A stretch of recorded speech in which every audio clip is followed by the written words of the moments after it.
Dan kita ke isu Taliban. Pasca kelompok Taliban menduduki pemerintahan Afghanistan, eksodus warga Afghanistan terus-menerus terjadi.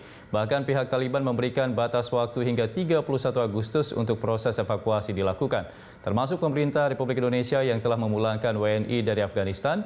Meski pemerintah RI belum bersikap atas pendudukan Taliban di Afghanistan, sejumlah pihak mulai antisipasi pengaruh buruk kebangkitan Taliban di Indonesia, khususnya kelompok radikal dan potensi terorisme. Kita akan membahasnya bersama Marsudi Suhud, Ketua PBNU. Assalamualaikum Pak Kiai, apa kabar? Waalaikumsalam warahmatullahi wabarakatuh. Ya Pak Kiai, baik, alhamdulillah. Ya, meski kemenangan Taliban ini tidak akan secara langsung membuat gerakan terorisme di Indonesia menjadi lebih kuat, namun kemenangan Taliban bisa menginspirasi kelompok radikal untuk menciptakan negara Islam. Bagaimana tanggapan Pak Kiai? Ya, memang bahwa sesungguhnya negara itu tidak seperti kita berkeluarga, tidak bisa hidup sendiri. Keluarga sendiri saja nggak bisa. Kita hidup bisa dengan tetangga jauh, tetangga dekat, karena sesungguhnya bahwa yang disebut negara itu adalah ngurusi kemaslahatan umum. Nah, ketika kemaslahatan umum berarti publik.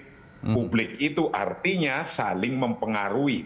Karena kalau dalam sebuah kitab riset yang negara-negara itu dikatakan bahwa adaulah takni al-maslahah al-amah, ar-ru'yah al-amah, al-bina al-am, al-istrategiyah al-mutakamilah. Nah, itu semua bahwa negara itu adalah kemaslahatan publik, orang banyak di negara itu dan orang banyak di luar negara itu.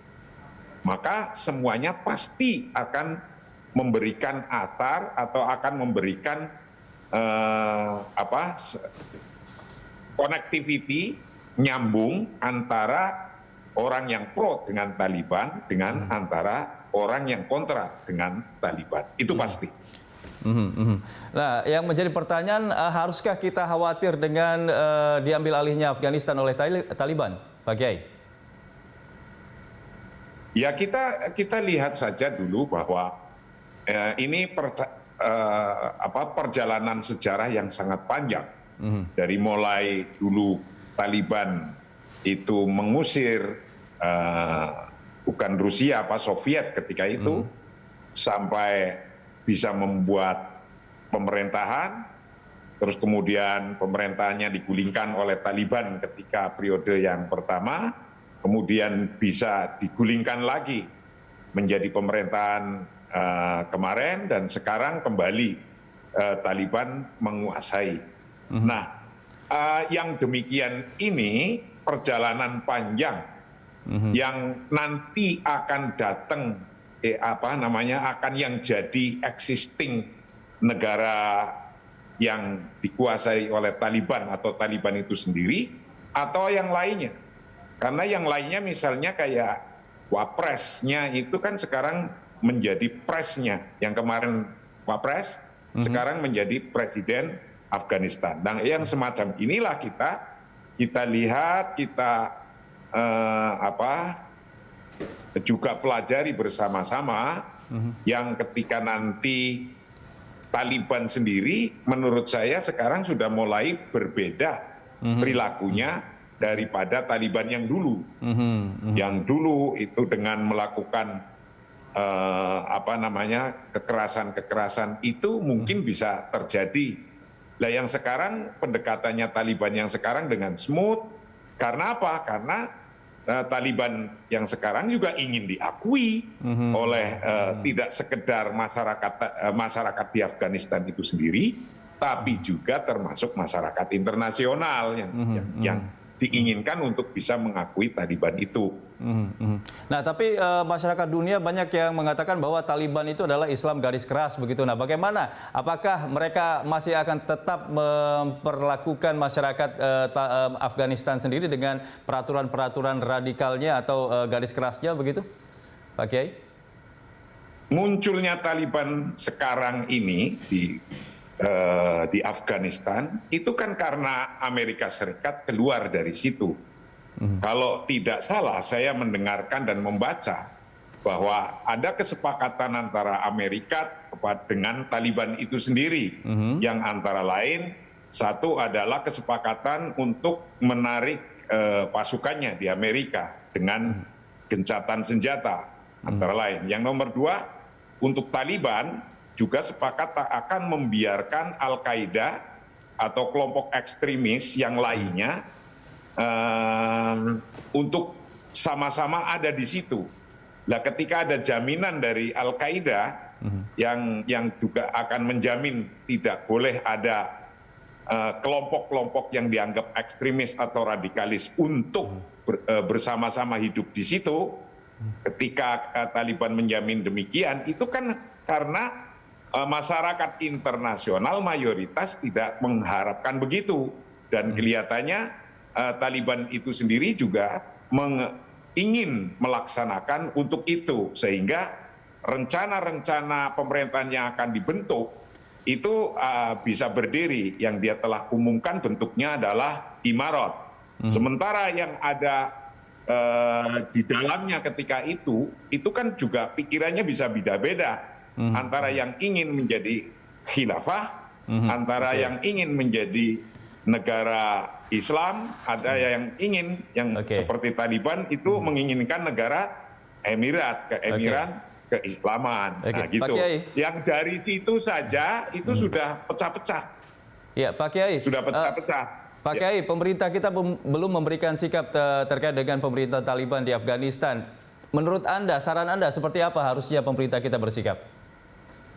Ya, pasti akan mengkalkulasi dulu, karena di dalam Taliban sendiri apakah benar itu sudah confirm akan bentuknya juga negara Emirat begitu, ataukah nanti ada kelompok yang lain yang akan menentang itu.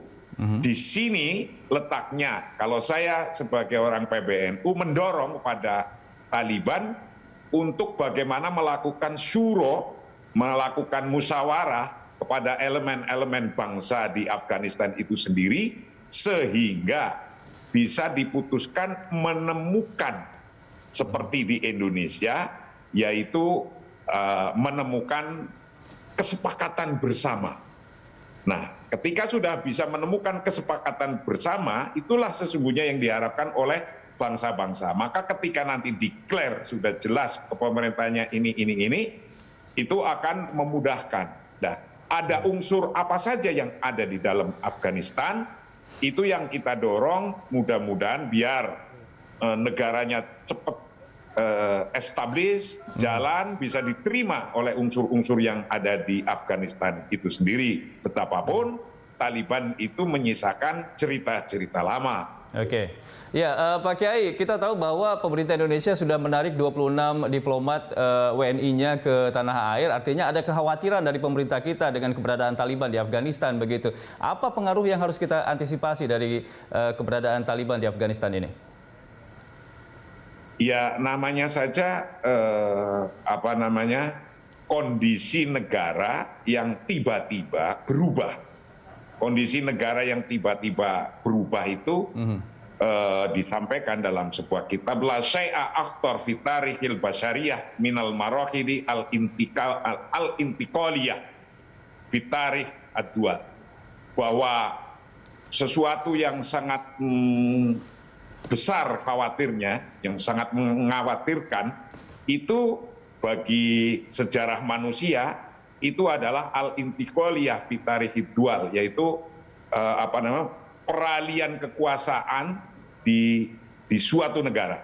Nah, itu hal yang dianggap sangat besar. Maka pemerintah Indonesia sampai sekarang itu belum mengakui karena ini termasuk hal yang sangat besar.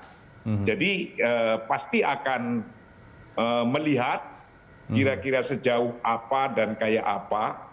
Tapi intinya kalau menurut saya sendiri orang NU yang dulu sampai 5 kali kita dengan orang Afghanistan, baik Taliban dan yang lainnya, yang kita dorong bersama-sama adalah bagaimana Afghanistan itu mempunyai kebersamaan, menyatukan dulu Maka kalimat-kalimat persatuan pun nanti akan muncul seperti di Indonesia zaman dulu. Ada Bhinneka Tunggal Ika, nah, itu kan kalimat persatuan. Bagaimana kita menemukan dasarnya Pancasila, itu juga demikian. Nah, yang demikian ini kita support kepada Afghanistan dari seluruh elemennya untuk bisa mendirikan negara Afghanistan yang merdeka, kuat.